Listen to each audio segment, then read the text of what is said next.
हलीम आणि मेथीचे मस्त की पौष्टिक असे लाडू बनवून घेणार. त्यासाठी बघा हलीम निवडून वगैरे घेतलेले, मेथी दाणे घेतले, भाजून घेतलेले आहेत आणि इथं बघा तीळ आणि मस्त खसखस आणि वेलची भाजून घेतले. ड्रायफ्रुट्समध्ये खारका आणि काजू बदाम घेणार. तिथे आता आपण डिंक मस्त तुपामध्ये भाजून घेतलेलं म्हणजे तळून घेतलं, त्याने मस्त असे बघा छान असं होतं. आणि इथं बघा मिक्सरला मस्त वाटून घेतलेले सगळे साहित्य, हलीम, मेथी दाणे, खोबरं, वेलची छान वगैरे वाटून घेतलेलं, ड्रायफ्रुट्स वाटून घेतलेले, छानपैकी मिक्सरला बारीक करून घेतलेलं.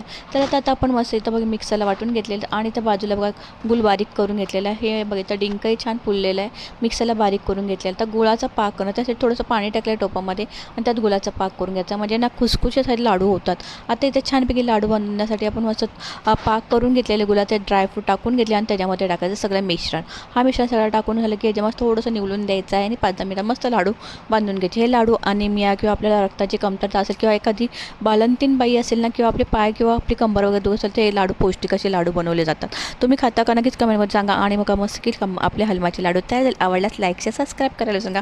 पुन्हा भेटू नवीन काय बघायला. तोपर्यंत बाय बाय. मग चला तर या हलमाचे लाडू खायला.